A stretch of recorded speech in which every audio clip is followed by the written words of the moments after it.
Hey guys, my name is Zack. I'm Dean. I'm Dylan. And I'm Amy. Welcome to this bonus episode of Collecting Weekly. It's a weekly podcast where my friends and I talk about the things that matter the most to us this week in collecting. That's right. We are joined by a very special guest today. We have Amy Warnick, the general manager of Chronicle Collectibles down here in Texas, the greatest state ever known to man. That's true. Whoop, whoop. Amy, thank you for joining us today. Dylan, we try to bring Dylan down to Texas, but he's being very stubborn. But yeah, Amy, how are you doing today? Thank you so much for joining us on our show. Doing well. Thank you so much for having me. This is awesome. Yeah. It's thank you for joining us. I didn't really expect it to happen as quick as it did. But I guess if you want, let's just have you kick off. Who is Amy? And then I got a couple follow-up questions just kind of for you personally and your background and everything. But what do you right now, you're the general manager for Chronicle Collectibles, correct? Yes, sir. Okay, so what does that usually entail in a collecting company like Chronicle? So really, I actually have a background in theater and film. I went to school to be a musical theater major, and I did a lot of lighting and sound when I was in college and after college. And so I dove into film. I actually worked on Thor and the Avengers back in the day for Marvel, which was a lot of fun. It was so great. But it gave me a passion for the kind of a different side of the arts than I was really, thinking I was going into musical theater and dancing and singing everywhere. It just kind of, it gave me a different type of passion to be able to connect to people with the same enthusiasm as I am. I'm a nerd. I've always been a nerd. And that's something that is so much cooler to be nowadays, which is so much fun. You tell somebody 10 years ago that you're a nerd and they're like, oh, I don't know about that. That's so true. But, that's always been who I am. And so it's been so exciting to get to connect with other people that have the same passions. And that's really what drew me to Chronicle when I first had the opportunity to work here. I was really lucky and got in on the ground. I knew one of the business owners, Clay Brown. I worked for him at a different company. He was an anesthesiologist before he got into collectibles. Wow. So I actually worked at his doctor's office. And he looked at me one day and was like, you know what? I'm doing it. I'm going to start Chronicle and we're going to make this happen. And do you want to be on board? Absolutely. So, that was about 6.5 years ago and never looked back. So yeah, that's a little bit of background on me. Awesome. Yeah, that took care of my question where I was going to ask what got you interested in the industry, but that kind of covered that. So what do you collect? I collect a little bit of everything. I used to be someone who only collected small things, kind of little tchotchke knickknacks kind of things, mainly because I moved around a lot doing theater and film and following the money like you do when you're young. So I didn't necessarily keep big possessions with me. Now that I am married and have a house and, have a more stable life and career, my husband, who is also a nerd, and I love him for it, is very helpful keeping me from buying the crazy Gigantor things that we make at Chronicle.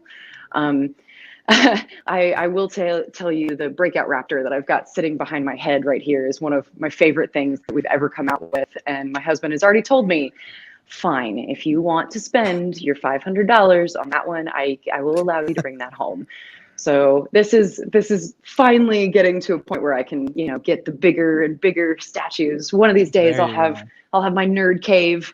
Can't be a man cave because, we'll share it, but it'll be part of my nerd cave that I can set up all the crazy and, have the big 7-foot dinosaur in one corner and, have the T-51 with the big old plasma rifle. And yeah, I want to collect everything, but I try to collect smaller things that, can be on a shelf somewhere. Okay. Awesome. Well, yeah, thank you for that. Just to kind of scale it back a little bit, because we kind of lost you through the um when we asked the question a little bit the first time. But what does an average day look like for you at work there at Chronicle Collectibles?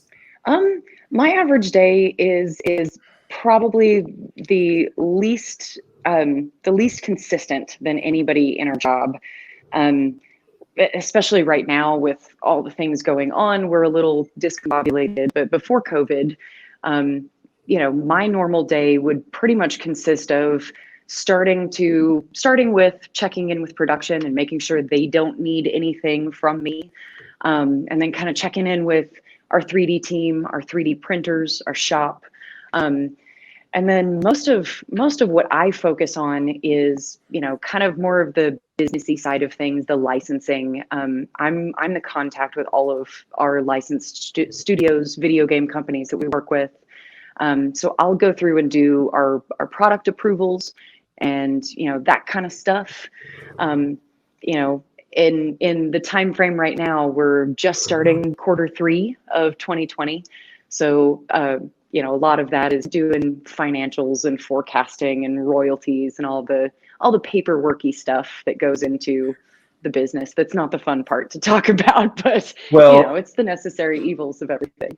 yeah, to be honest, I know when we spoke on the phone the first time, I have an appreciation for it, being a business student, obviously, and trying to understand business processes and the back end work that goes into it. And I have always said I think a lot of um, the more collectors are able to understand that side of things, the more understanding they are. I think I always talk about how I didn't join the social media collecting community until about 3 years ago. And it was a forum. And then I went from that forum and then I started joining the Facebook groups. And that's how I kind of came in contact with Collecting Weekly. But during that time, it's all like when people are, asking questions like, why didn't they do it this way? Why didn't they do it this way? And it comes down to a lot of people guessing for a lot of the things. And it's the back end business processes and licensing that a lot of people aren't able to discuss. So I've always found that really interesting in how it works. But so Chronicle Collectibles, you said, I think you stated already, but how long have they been around, and how many employees do you guys have there about? So now we have 10 full-time employees. Um, we unfortunately have had to reduce our staff since COVID has happened. There's shout out to several people that we love and adore that we had to let go. But ultimately, we've been in business for about 6.5 years. We started in October of 2013. Our first Comic-Con was July of 14, but we didn't really have staff and consistent products and kind of what I would consider a company until really early 2015. The two business owners that started the business, Clay and Paul, did a phenomenal job getting the work done to get the business started, but we didn't really get to churn out products until 2015. We acquired a Terminator Genesis license in 2015 and kind of ran with anything and everything that we were allowed to make for Terminator. And it was a really exciting time for us because we got to kind of all hit it from the ground up. And it's been really a family kind of setting the entire time working here because we all learn from each other. We all grow from our experiences together. So it's been a lot of fun, and getting to work with the different studios and seeing how the industry really evolves in its own way. Even just from 2015 to now, the industry has changed a lot. And year by year, you learn new things and get different processes involved that make things easier to produce or harder to produce, depending on what you're working with. So it's really been a family kind of environment with the company. We try to keep it in a prospect of, when we're designing something, note to our production team on this breakout raptor. I know I keep talking about it. It's just pretty. Just the little things like, hey guys, we think that the raptor pulled out the fence post. So this is how we feel like this would look. We've got cracked concrete. Yeah. We've got, rebarb, not rhubarb. I'm hungry, obviously. Got rebar coming out of the concrete in real life ways. And that was really from our 3D team, just saying, hey guys, I think this is something that we could make the piece that much better with. And so it takes a family and it takes a team to really make everything work. And it's a lot of fun. Amy, so Chronicle Collectibles is one of several statue production companies with some of these other licenses. What sets you guys aside as far as the products you create, your distribution, your customer service? Can you speak on why people should do business with Chronicle over some of these other companies? Well, without tooting our horn too much, because I never want to come out and say, we're the best, because we're not necessarily in every aspect of anything. Yeah. But I will say we have the best customer service in the industry. Big shout out to Heather Ross, our customer service coordinator. She is the reason that Chronicle is still around and that people still trust us and buy from us. She is the most patient, compassionate, loving human being that I've ever been around. I mean, she's one of those type of people on a personal level that you just want to be around all the time because she's got a loving smile and just makes you feel good. But really, she cares so much about each and every one of our customers, and it cares that they get a good product, that they get what they want to get from that product. And truly, I don't know where we would be if it hadn't have been for her early on to just have patience and understanding when customers didn't necessarily understand why things worked the way they did, or we've had problems where a piece just didn't package very well and didn't get to people in very good condition. And without Heather, man, I just don't think that we would have the reputation that we have in customer service. I mean, she runs an amazing team, and she's just a beautiful, beautiful woman. And then I think from there, what really sets us apart is the type of products that we do. Everybody can do a statue. Everybody can do something that reminds you of something. But where we really wanted to be different, even from the very beginning, we wanted to keep the authenticity and the feeling of being right there in the moment in every piece that we made. So early on, we really started trying to gather assets from the different licenses that we had, whether it was gathering them to own them for the company or one of the business owners owning them personally, or even making contracts to borrow screen used items and prop replicas, props from films to make prop replicas. Yeah. So we've really done everything that we could, I feel like, to go back to the original source for every bit of material that we have. So for example, using just our Jurassic Park license as an example, it's one of our bigger licenses, so it's easier to pull from. Mm-hmm. But we actually went through the process and found the 5th scale maquette that Stan Winston Studios made to actually build the giant animatronic dinosaur. And so we found it in a prop auction and purchased it for our company. And that's what we've molded and cast to use for our full 5th scale 7-foot dinosaur that we actually sell on our website. We've also gone through and created, T-Rex busts and different items from her, using the claws and the toenails and, her foot imprints, mainly because that's what Stan Winston Studios built. They literally used this dinosaur and some trigonometry and a projector to project a shadow of this 5th scale maquette onto a wall so that they could create the 45-foot animatronic dinosaur and actually piece together each part to make it what it is in the film. And that to me means more than somebody just saying, I want to make a dinosaur and I'm going to look at this dinosaur and I'm going to do it almost exactly like it. No, we're going back and we're actually going to go to the studio and we're going to find that one so that we can mold and cast that one and make sure it's authentic. We've done the same thing for several other pieces. Our Henson team at the Jim Henson Company is so amazing. They've allowed us to digitally scan puppets from Dark Crystal and Labyrinth to be able to get that detail. When you go back and look at the Dark Crystal as the original film, not the series that just came out, but that original film, the Skeksis are so terrifying. I mean, I just remember being a child and being utterly mortified at these things.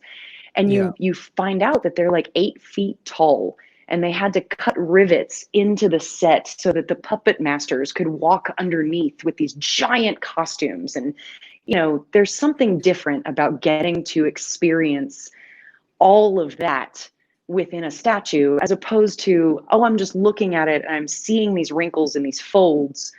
No, I want to take the actual scan of the wrinkles and folds and I want to feel how I felt as being terrified of those Skeksis when I was a kid. That's what I want people to I want people to be nostalgic when they see our pieces because they're getting to actually experience something else that they had from their childhood. So I really do think that's what mainly sets us apart, our devotion to the nostalgia and making sure that people feel as good as they remember feeling the first time they watched it. Yeah, I had a personal experience with Heather with my Iron Studios Rex. It arrived with some shipping damage. The tail was broken and there was like paint scratches all over it, and some of it wasn't even shipping damage. It was like when they were spraying it, someone's hair got all over the thing, and there was like strands of hair that when I picked them off, there was like bare resin beneath it. And the statue is massive. I mean the statue is massive, but the box that it comes in is massive. And my options initially was to like, my first reaction was like, let's just see what it costs to send it back and maybe get a new one. And the quote UPS gave me was, astronomically high. When you get to something that big, it's shipping by dimensional weight instead of physical weight. And I talked to Heather over the period of like 2 or 3 weeks, trying to figure out what I felt most comfortable with, try to figure out what you guys would be comfortable with. And I was able to pay an artist to come to my house and not have to deal with moving it, repair everything and repaint it. And it's like the highlight of my collection now. And, it's something that I just assumed with some, nightmare experiences with other companies that I was going to have to take this beautiful statue and destroy it. And just probably break my heart to do it. But, it was just a matter of working it with Heather. And I obviously she talked to other people on the team to see what could be done.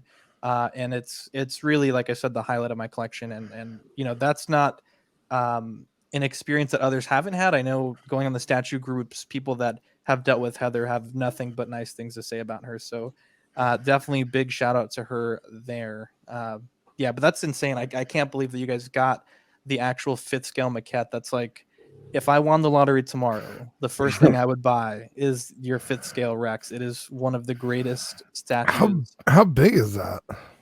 It's 7 feet long. Dear God. It's huge. It's twice as big as the one I have because mine's 10th scale. Okay. Yeah, and on that one, the tail isn't wrapped, so it's like you get the full experience. So, yeah, that's incredible. Can I tell you guys a very quick anecdotal story about the 5th scale T-Rex? Sure. Absolutely. We took that to Comic-Con in 2017, and we didn't have a good way to pack it, to ship it, because it was being painted and blah, blah. So I rented a minivan, and I drove it to California from Texas. All things great. It was perfect. Got to the show. Everything was grand. On the way back from the show, Oh no! we are driving. We're driving across West Texas, and the largest coyote I've ever seen Oh, darts in front of this minivan. And there's a, semi on one side, a ditch on the other. There is no way to go but just to destroy the coyote. I mean, that's what you And got to so do. that's what you got to do. So me and Rexy have some good times remembering the coyote incident of 2017. So I Oh, needed to share man. that. So every time you guys see our 7-foot dinosaur, you can just think of her, as my companion in the back, driving Oh, across no. Texas, Before, smearing. Oh yeah, just smearing the coyote all over the yeah, car. Oh, before, no. And she was fine. before anyone gets too mad, that's actually the safest thing to do. Oh yeah. Yeah. I mean, because we live down here. I mean, everyone but Dylan is from Texas here, so there's a Yeah. lot of animals and deers and stuff, and they Mhm. tell you like, just keep going because We have it's the safest thing you can do. right. Yeah, we have a lot of deer in North Dakota too, and they Absolutely. in But driving I just thought classes you they guys would find actually that funny. And the dinosaur was fine. She had no damage. There was no problems Thank God. whatsoever. But, Thank God. she and I just get to laugh about it every now and again. That's amazing. Go ahead, Dylan. Can you guys hear me? Yes, Yeah, I go. can hear you. Can you hear Dylan? Can you Yeah. hear me, Amy? Okay. Okay, yeah. Yeah, that's in North Dakota, that's Oh, one of the well, things maybe they I even can't hear instruct Dylan. you Crap. in. Uh-oh. Dylan, Uh-oh. click out and click back in. Got it. You guys No, I can can move hear on you to now. next. I can hear Wait, you no, now. no, no, Oh, no, I got don't. it. I got Dylan, it. don't. I got it. Are we good? Yes, Yeah. go. Yeah, Can you we're hear me? good. Dylan's Okay. Yeah. place. I was just saying, yeah, even in driving classes in North Dakota, that's what they instruct us to do is hit the animal. And Yeah. so the Rex was okay. Yeah, she was just fine. I mean, the worst part about it was having to wait on Enterprise to bring us another vehicle because, I have this 7-foot dinosaur that I now need to unpack from the Oh, back of the God. destroyed vehicle and put it in a new vehicle. And so, they were trying to tell me we can bring you a Durango, we can bring you a Ford Escape, and like, no. You guys don't understand. I need a cargo van or I need like a giant minivan. This thing is 7 feet long and she can't go on the top of the car. I'm sorry. Like, we got a T-Rex. We got a T-Rex. yeah. We've got a T-Rex. Sorry to sideline the conversation. I No, just it's thought you okay. guys would find that funny. No, yeah, that's a good story. So as far as your distribution goes, I know we talked about it a little bit before the interview, but now Sideshow is distributing some of your products, and you guys are also distributing for other companies. How does all that stuff work? I know you mentioned earlier that there's the license has kind of been split country to country, and different people are now able to make some Jurassic Park items. Can you explain a little bit about how that stuff works? Yeah, definitely. So before we get into kind of licensing and territories when it comes down to Jurassic and the specific licensing side, let me hit on your distribution question real quick. All of the collectibles companies that I know of, like us, that started out making product, I feel like end up wanting to be a lot more like Sideshow, Sideshow is what everybody compares to because they've been in the industry the longest. They're the widest known, they're the largest, and let's be honest, they put out beautiful products. So everybody wants to be like them and strives to be able to put out the type of quality that they do.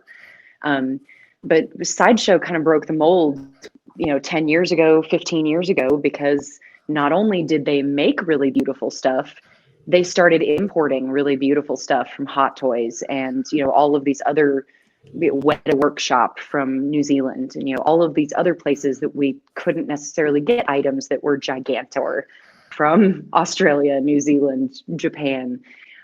So Sideshow really kind of opened the door for companies like us who make stuff to then sell other people's products, as opposed to like Diamond Comics and Big Bad Toy Store. Those are mainly, wholesalers that will always go out and buy other people's stuff to be able to distribute. So they don't have as many restrictions because they don't have specific licenses on their own. Where we run into weird just specifically in our experiences, kind of goes back to where we were going with the Jurassic and the licenses and the territories. When we started in 2015 on the Jurassic license, we were really the only company in the industry asking for it because Jurassic World hadn't come out yet. There wasn't necessarily a big push there for the next 3 films. And so we just kind of were, we want to make dinosaurs. That'd be really fun. Once Jurassic World came out and, they released it, there were going to be 2 other films behind it. Obviously, there was a huge re-swell of interest in Jurassic Park and the Jurassic franchise. So Universal Studios had a ton of companies coming out of the woodworks wanting to be able to make licensed product. And so instead of our original license that was a worldwide territory, basically just meaning that we could sell kind of wherever, we had no restriction for country. They decided that with the upswell of interest, they were going to give the opportunity to a lot of different companies to be able to become licensees and make licensed product. But that also meant that they didn't want everybody trampling all over each other's spaces.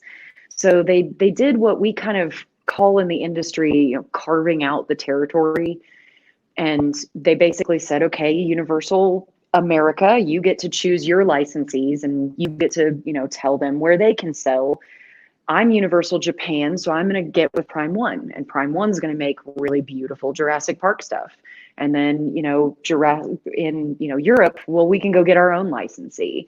And so we saw about, I guess, 2017, early 2018, we were seeing a lot of different people gaining the Jurassic license. And the way that when you do the carve out of licenses, you do try to be good partners to other people because in theory, as a Jurassic Park licensee, of course I want Jurassic Park to do well. If Jurassic Park does well, then I inherently do well and my customers love it. So everybody's happy. Yeah. So it was a new thing for us because we kind of were requested to look into doing distribution for other licensees, Prime One, Iron Studios, some of the other Jurassic licensees. And we did, we did do that, and we did bring those in. And in the process of the last, I don't know, probably 6 months before COVID, it was just kind of recognized that everybody in the territories were kind of overlapping, and everybody wants to fight for US territories. Everyone wants to fight for China territories. And I think it got to be too convoluted. So It seems like things are moving back to, hey, we're just going to give you guys this specific size. Or, hey, Iron Studios, now you guys can do 10th scale, but you only get to do 10th scale. Okay. Hey, Chronicle, you guys can keep doing this, but you only can do 1-to-1 half scale and prop replicas between $200 and $500, or, they can, so they can get really specific, which sometimes protects you as a collectibles company. I mean, there's, I'm trying to think of a very specific one that it just blanked my head. Conan, with Conan the Barbarian kind of coming back to mainstream excitement with the new comic book series and everything that's been going on. We've seen some other licensees basically want to do the exact same things that we're planning. And the nice part is, since we've got those territories and those products specified in our licenses, because, they try, that all of the studios really do try to make it fair. So they, Cabinet had to tell somebody, hey, you can't do that piece because we've already approved it for somebody else. And we've been told the same thing.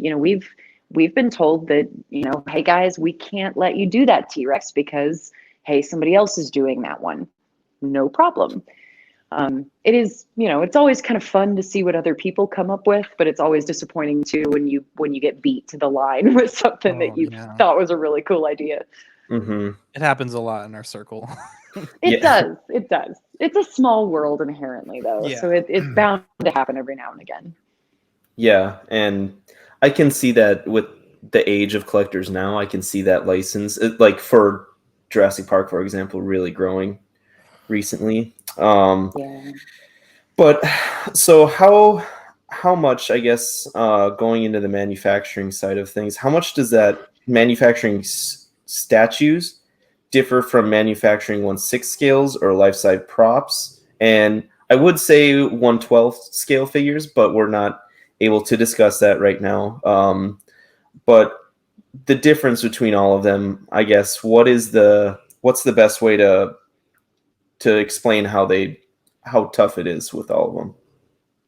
It's really kind of each different type of product is almost like its own different fruit. So when you say, you can't compare apples to oranges, it's really hard to compare like a 6 scale or a 12th scale articulated piece with a statue, because it really is like an apples to oranges situation. And I promise you guys, I want to say a shout out to everybody listening. I do want to share news about our 12th scale line, and I want to share so much more information with you guys. I know that you tuned in today specifically to hear us talk about that. We have been requested to hold off on more information from the licensor, from Universal. So I wanted to say it out loud that I promise you we'll come back and talk about that a little bit more when I've got a little more leeway to do so. But so to kind of take an articulated figure versus a statue, the statue in and of itself, I consider easier, even though it's really not. My production manager might listen to this and go, "Oh my God, she's crazy." But with our statuary specifically, we, a lot of the work that we do is either molded directly from something, or it's pulled from a digital asset that we've been provided from a studio, or from we do work with ILM on some of our licenses, so we do get some really high quality digital models. And so we'll take a cast. So when you've molded something, you basically pour resin or whatever material that you're going to be painting into that mold and recreate it, or you 3D print whatever you're working on. And so you've already got a basis of a solid piece to be able to go through and paint. And, for example, like Kurgan, with all the armor and all the bits that are going on with him, we do keep some of those in pieces to be able to paint, so that the paint can overlap in the way that it's supposed to. But it's all one solid piece. And when a statue is coming together, you end up with one singular non-moving article. And so when I look at the production manufacturing side of that part, we basically will send several different steps to the factory. But when we send a new product to the factory, we send what we call a mold master. And that is an unpainted version of the statue or the piece that we're sending to be manufactured. And a lot of that is in pieces. I made mention, we'll keep them in pieces to paint and things like that. But those mold masters are essentially where the factory can take it and recreate right from that mold master.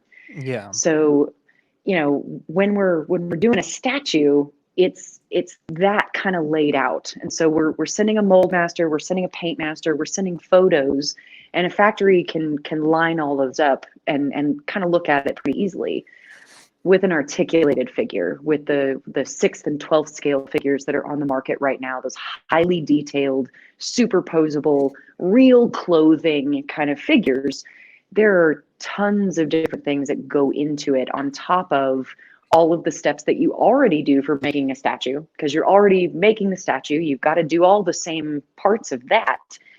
But then you also have to engineer all of the joints that all of these things work together in. And you need to engineer whether or not the clothing is going to be sewn to the figure, or if it's going to be sewn and then put on the figure. And it seems crazy to think about it, but when you're, when I was a kid, I had a growth spurt that was really crazy. And one spring I could wear this really awesome jacket that I loved and adored. And then the next fall I couldn't wear it anymore because I'd grown 6 inches. But you think about trying to fit yourself into something a little too small and you kind of just get caught in it. That same exact thing is something we actually have to think about when we're making an articulated figure. Because if somebody wants to take off that clothing from the figure, they're going to have to put it back on. And so Yeah. if you don't want it removable, you actually have to physically sew it onto the figure so that it's not removable. And there's things like that I didn't really even think about when we were starting the articulated figure lines. And thankfully, our production team is amazing. Dean Tolliver, Jared Chapman, Ernie Ariata. I mean, they've come up with some really incredible ways of making these dinosaurs work. We're doing articulated raptors right now. Everybody's seen the 6-scale articulated raptor that we've got on our website. That has been an intricate, really specific product that I didn't think would be so difficult. Yes, right there. So one of the things that I thought was really cool, in a statue format, you do the same thing with a raptor. You take off the bottom jaw and the tongue of the raptor so that you can paint the inside of the mouth. She's got to be painted nobody's going to want, a non-mouth looking thing. So if it's already disconnected, our team decided, okay, well, she should be able to open and close her mouth. And so they've actually rigged a joint in the back of her mouth so her tongue can move up and down, so that when her mouth moves up and down to close, the tongue moves out of the way with the jaw. Yeah. When we're saying, when our production team looks at me and says, hey, we need to make this jaw articulated, great. Okay. So you just make two pieces and put them together, right? It works that easy? No, they've actually gone through and physically engineered the movements so that when the factory turns around and is trying to engineer those different parts for the tooling process to make the actual metal molds that will do the PVC pieces, it's so detailed, and there's so many different things that go into it that I really never even considered before we started these pieces. And I think that's one thing that I would love for more people to understand, more of the collectors. I really want to, take one apart one day and show everybody, like, okay, look, this is all the different pieces that go into it. There's like 40, 50 different pieces. Yeah.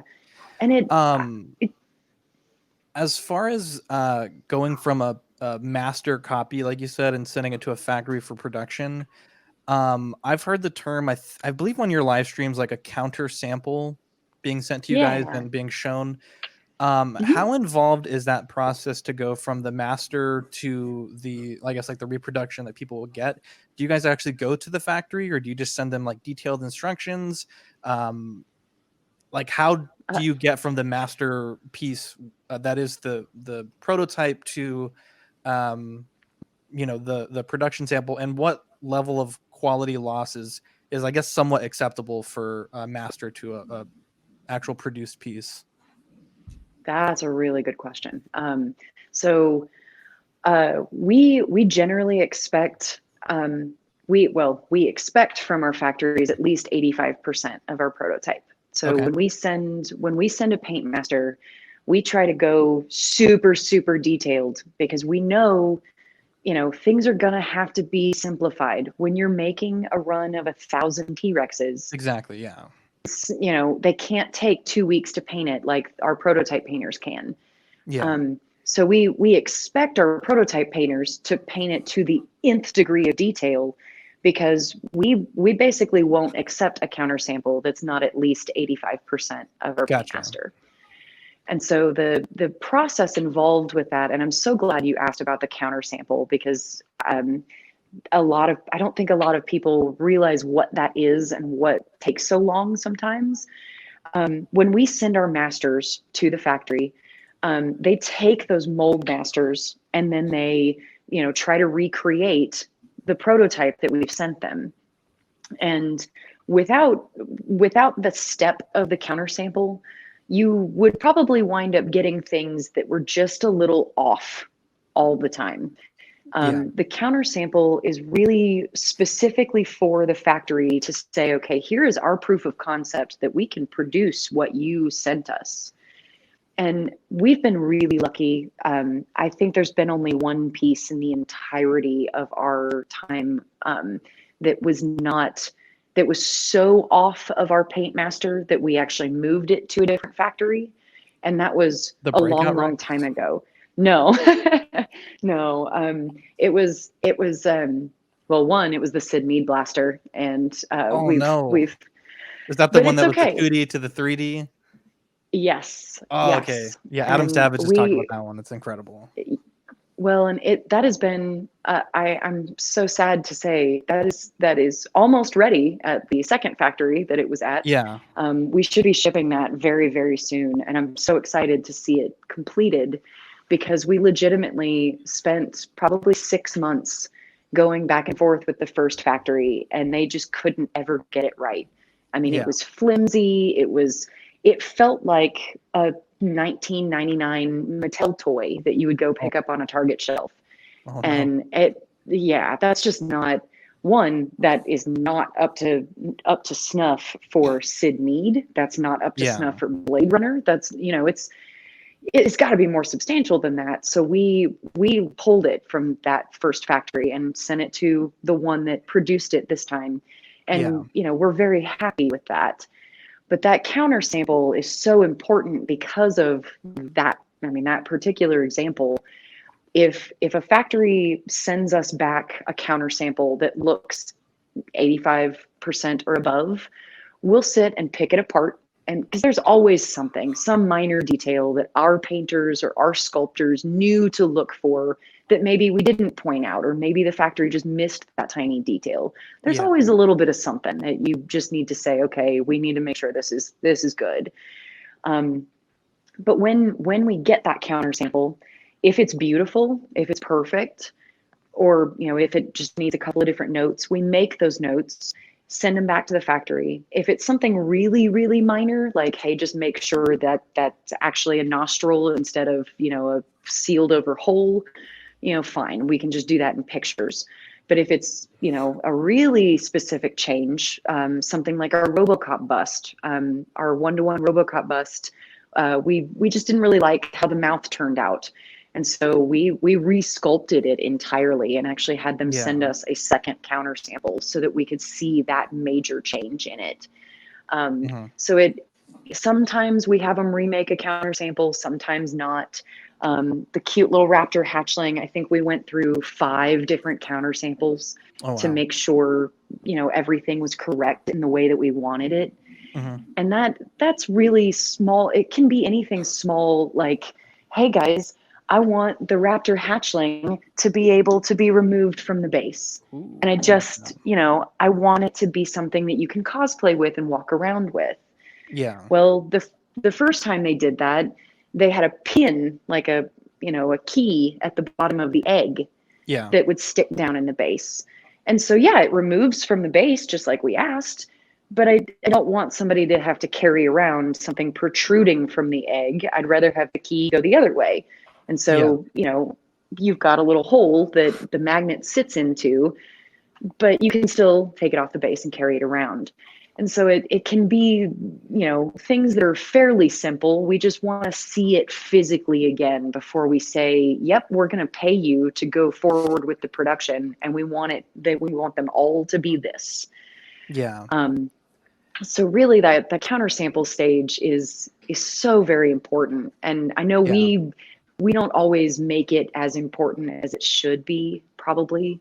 And we really should kind of tell people a little more about the details of what we're looking for on those countersamples, because that's that's what it's for. And that's then the big thing with, I'm sorry, please go ahead. Oh, no, I was going to go a little off. I mean, kind of more on the licensing side of it. Yeah. Those countersamples are what we put in for pre-production approvals. And so, if that countersample isn't good enough for me, then I definitely don't want to send it on to the licensors to have them look at it before I am comfortable with it. So, the other side of it too, we can think it looks beautiful and we send it on for pre-production approval, and Universal or, Jim Henson can say, hey, nah, we need that to be different. We need this to say this. We need this to be like this. And hey, if the licensor says do it, we do it. So I'm sorry, I interrupted you with a question about manufacturing. I know you had mentioned on the 6-scale stuff that there might be some cases where you actually stitch down parts of the outfit to the body. With the Alan Grant, is that something that you guys are going to be actually attaching things to the body? Or for this figure, I guess I'm coming at this from the point of like a customizer. A lot of times people undress their figures, change the body, add some padding, etc. How workable will this Dr. Grant be once it's in people's hands if they want to make subtle changes to what you guys have given them? Awesome. With Dr. Grant specifically, for I guess it was the 90s clothing style, but his clothes are a lot looser in that film. And so we've replicated that on him specifically. You will be able to move around the clothing. Specific things like I don't think you'll be able to unroll the cuffs in his sleeves. I'm pretty sure those are tacked down. But things like untucking his shirt, you probably will be able to untuck his shirt because we've got a tech belt that goes around him that actually kind of adjusts that way. Okay. So yeah, and especially with there's several different hands that he comes with. So since you can pull the hands and the boots off, I'm pretty sure you could get those pants off. Yeah. The difference here between the two heads, one has the hat permanently attached and one is without the hat. Yes. Okay. When we first talked about it on our show, I was like, I don't know what the difference is. And I think it was Dean that pointed out like, oh yeah, it looks like one is with the hat, one is without. And that makes a lot of sense that we don't have to deal with a separate hairpiece and getting it to fit just right. Yes. That's a good compromise there. So real quick, just a quick little licensing question on these ones specifically. So Jurassic Park, is all the licensing handled by Universal Studio, or is it some of the actors, or how does that work? That is a beautiful question as well. A little bit of all of the above. Specifically with Jurassic Park, Amblin Entertainment has to be involved in all of the licensing processes as well, because they get not overriding approval, but everybody wants Spielberg's involvement from beginning to end. So they want to make sure that they're actually doing things the way that he wants them to. So not only does Universal Studios get a chance to review, and they've got several layers of review process. Universal's got a Jurassic specific team that is, experts in Jurassic that'll go over things with a fine-tooth comb.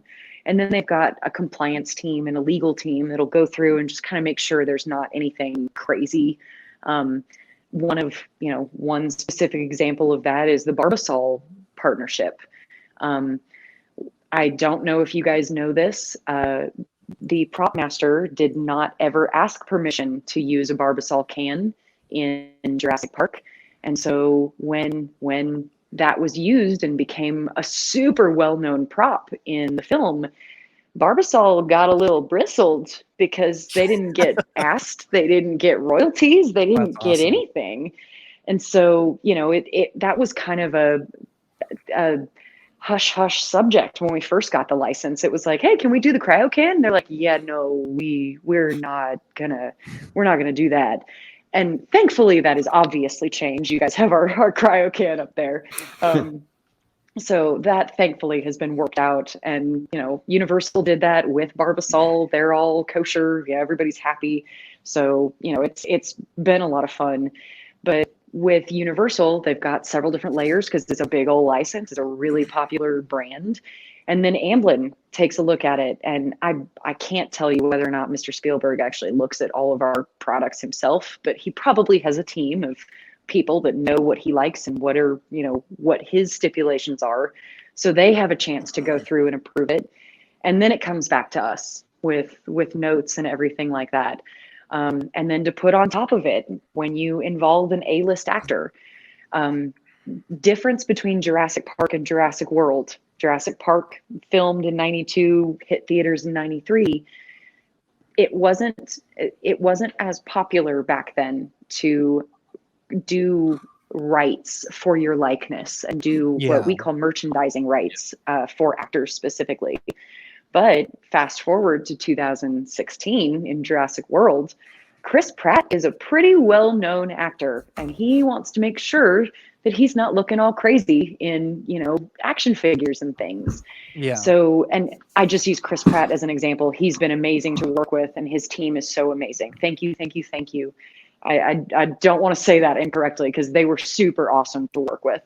But if we ever wanted to try to do a Bryce Dallas Howard, we would probably need to go to her team specifically and make sure that she signed off on her license and likeness, excuse me, not her license, her just to make sure that, they're happy with everything going on. So it kind of actor specific isn't always, a necessity, but definitely anybody that's got a name involved. Uh-oh. Tech difficult. I think her headphones may have just cut off. Yeah, Okay, here we go. Hey, there you go. Can y'all still hear me? Yes. Okay, I'll just talk a little louder so I'm not fading out here. No, it's okay. But yeah, so most of the time it's just studio and then specific distributor studio or a specified entertainment studio. And then every now and again, the actors have the merchandising rights to be able to say, yeah, I don't want my face used that way. Thanks, though. So it's you kind of just got to check all the T's and dot all the I's and make sure you're making everybody happy. Mm-hmm. Yeah. Do you guys have other figures that you guys would like to make for the 6-scale license? Oh, yeah. I know Dylan had put on the show sheet a Tyrannosaur in 6-scale. How far do you guys want to go with that? Whew! Tyrannosaurus 6-scale. Do you guys realize how big that would be? That's what I told Dylan. But Dylan is he's a dreamer. He's a dreamer. Bless his heart. Dylan, I'm loving your dreams, man. Keep dreaming. But I know we're never going to be able to do a 6-scale T-Rex. And the only reason being that 6-scale T-Rex would be roughly 6 feet long. Right. And then she would have all the articulation points. So you'd have this big tail massive that would be able to swing and it would be kind of fun, the little 2 T-Rex claws, like, Rawr! But have these big old feet and everything that terrifies me to think about trying to make that. I would love a 6-scale Hammond. That would be like the greatest thing, and even just the full cast in 6-scale. That's what I was gonna. Statler and Ian Malcolm. I think that'd be fantastic. That's what I was gonna ask. Is there a single character that ahead of time due to licensing that just won't happen in the 6-scale line? Oh, I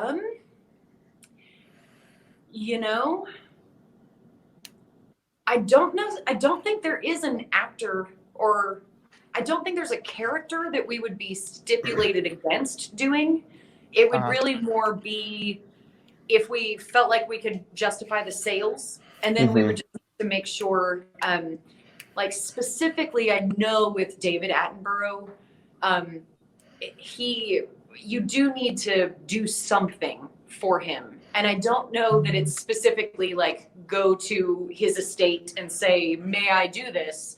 I think it's more along the lines of, is this okay? Here's my sculpt. As long as Universal and Amblin sign off on it, it's okay. Yeah. But there's, man, I mean, I've always really liked Muldoon.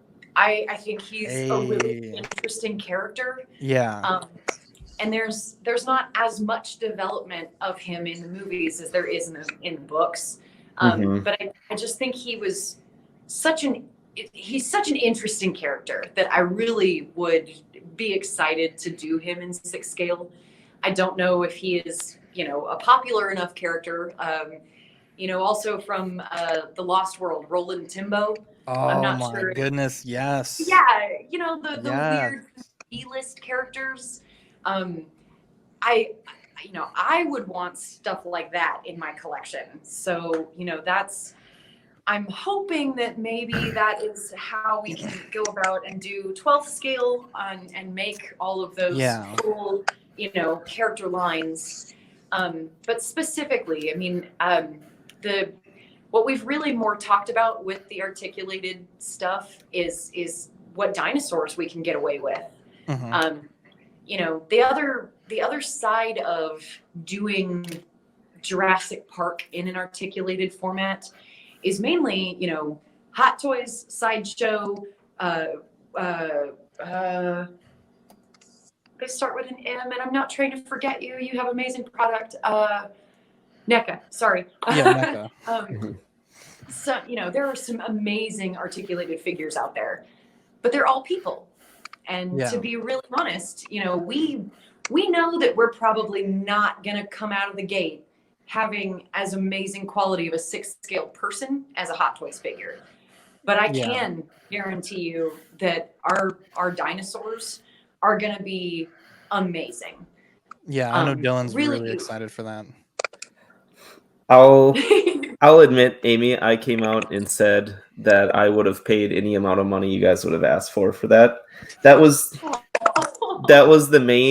my main toys I grew up with, and like I grew up with the 3 Jurassic Park movies, pretty heavily involved in there, and I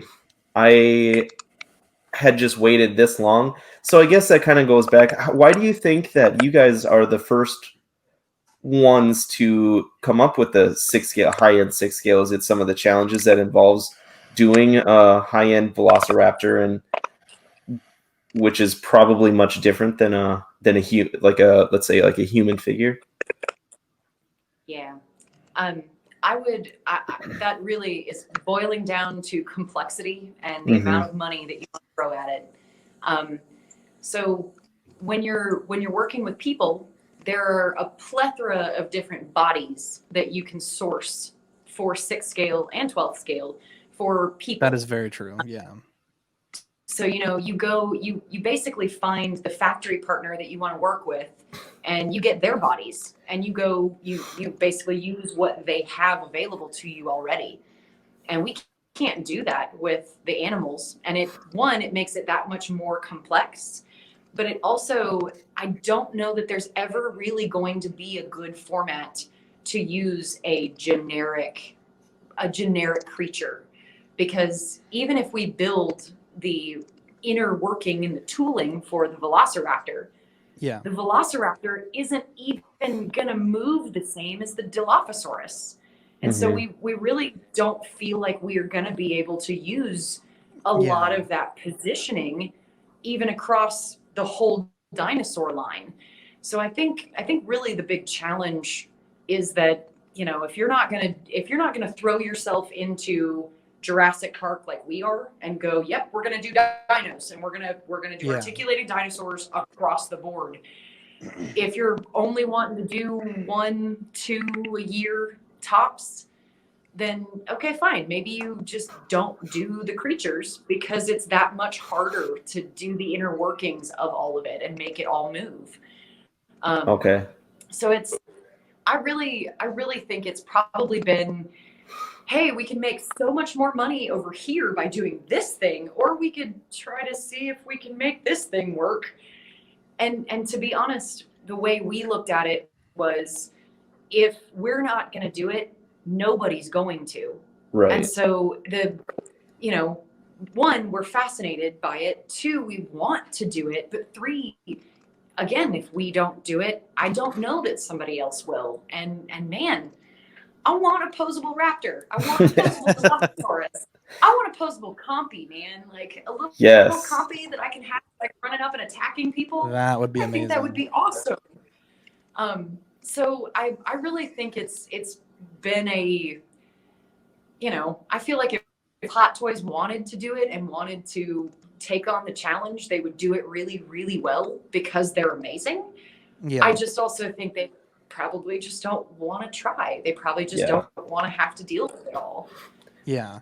One of our listeners here asked, will the dinosaurs be PVC or will they have a material-based skin like the Hot Toys Alien? Ooh, that is a very good question. We've actually talked about doing it both ways, and I do not know the answer to that. I'm the worst person with the first question I can't answer. So Yeah, I know most of it will be PVC, but since they're asking the specific question about the skin-like overlay, I know we've priced it both directions, and I'm not entirely sure which way we decided to go. Maybe on our follow-up we can talk about that. Yeah. a little more. Yes, And- please. I will make note to ask my production manager about that because he will know right off the bat. Yeah. Awesome. And this can be a simple, real quick yes or no question, but has the 6 scale line Dr. Grant and Velociraptor done well so far? Not as well as I was really hoping. And it's not that it hasn't done well. I think it has done well. I was really hoping that we were going to see, thousands of sales. And I think there's several of those 100 people that are kind of maybe waiting until we get it out on the market and actually The big see thing, something. yeah, the big thing with 6 scale collectors, especially for a company that's getting into it, and not only that, but getting into it with a really ambitious figure, they tend to wait until people have it in hand and do reviews of it, until they commit. Again, just because it is you guys' first outing into 6 scale. Oh yeah. So for me personally, I could see that being a reservation for people.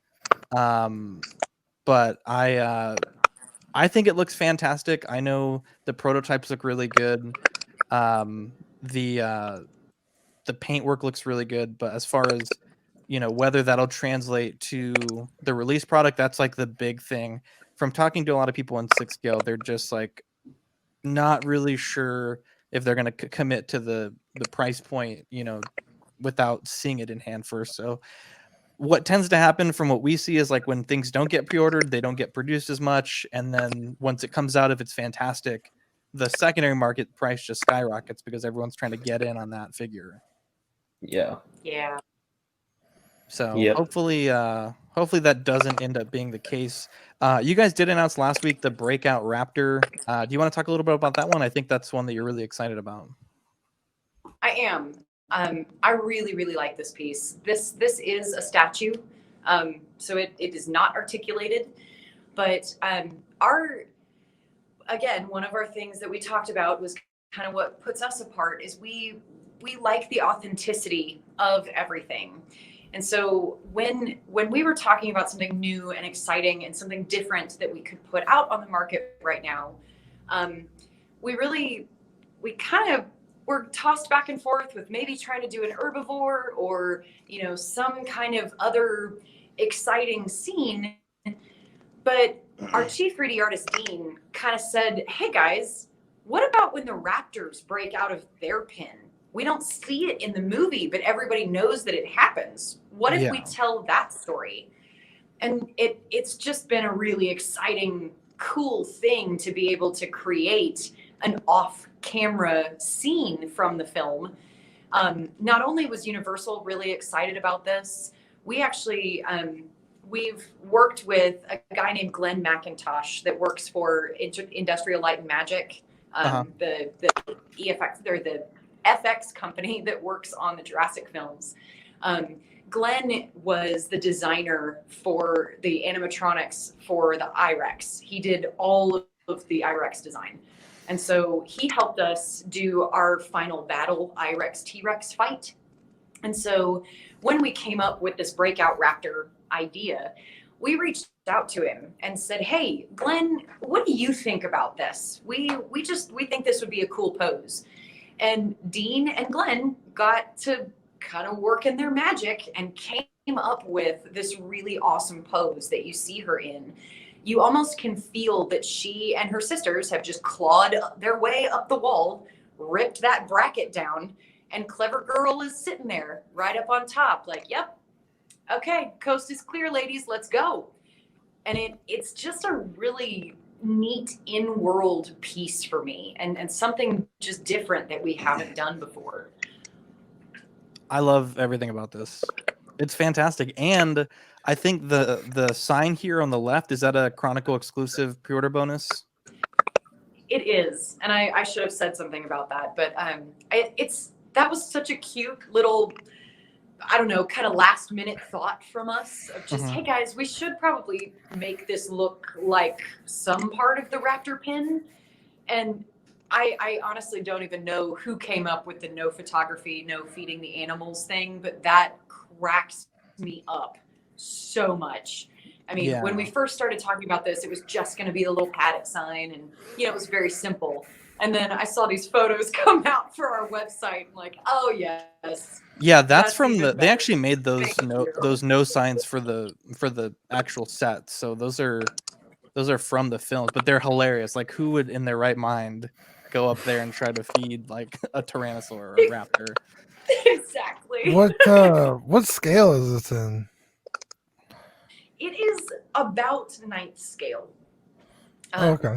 1/9 scale. So when we were first trying to put her into a scale. Oh no. Oh no. Let's get another phone call. She's a popular lady. Popular. I'm so sorry, guys. I'm back. It's okay. So No. when we were first trying to size her, we really liked the 6th scale size, but it just seemed like it was going to take up a giant amount of space on somebody's desk, on somebody's shelf. At 6th scale, that raptor is a little over 2 feet long when her tail is straight like that. So we just kind of decided, you know what, let's keep the retail price point down. Let's make her 1/9 scale. And when you put this statue next to the Owen and Blue statue that we came out with several years ago, it is, the Owen and Blue statue is very much in 9th scale. When you put her right next to that particular piece, the Clever Girl Raptor is just the tiniest bit bigger than Blue. Nice. I was actually thinking that we did that as like an accident. And then what I've actually found out from the production team is that Clever Girl is a bigger raptor than Blue. The JP1 and 2 raptors are actually physically larger than the Blue, Echo, Charlie, and Delta in the Jurassic World series. I don't know if that's an evolutionary thing that maybe we just don't know about in the plot of the story, or if it just, as they were evolving the sisters of Blue, Charlie, Echo, and Delta, maybe they decided that they needed to make them a little leaner and a little meaner. Because when you do look at the physicalities between the raptors in Jurassic Park and then the raptors in Jurassic World, there are very, very subtle differences, but one of which is that Blue is a little smaller than Clever Girl. And so I just thought it was a sizing thing because we printed it at that specific size, but no, it's actually that our team went through and said, nope, right now she's the same size. We got to make her a little bit bigger because it's got to be right. It's got to be a little more specific than that. Yeah. One more question. I know you obviously have been so generous with your time today, but with COVID going on, a lot of the big conventions this year have been canceled. Are you guys going to do any sort of digital version of Comic-Con, of a digital booth of things that you would have shown at SDCC? And if so, how can our listeners check those reveals out? Awesome. We are planning on doing a virtual Comic-Con of sorts. I don't think that we've actually worked out what we're going to do each day. We've tossed around presenting new items each day of Comic-Con.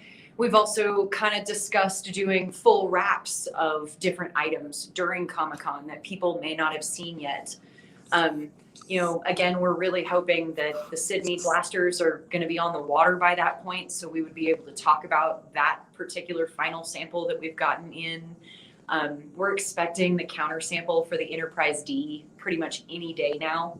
So we were, in theory, really hoping that that might get here before Comic-Con. I don't think it will at this point. But we're kind of tossing around a bunch of different things that we are going to do. But we are planning on doing something. It will most likely involve some kind of sale, some kind of new announcement. And last but not least, if at the very least during the week of what would have been Comic-Con, I want to be able to tell you guys yay or nay on this whole 12th scale thing that's going on ambiguously in the background. So we'll, you know, we're really pushing to have a bunch of new stuff for everybody during that July 22nd to 25th timeframe. Yeah.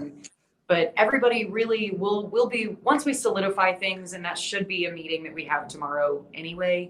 So once we solidify that in our internal processes, we'll be putting out newsletters so people can sign up for our newsletter at the bottom of our website. Our social media is Chronicle Collectibles on Facebook and Instagram, and then we're Chronicle LLC on Twitter. So people can follow us, you know, chat with us.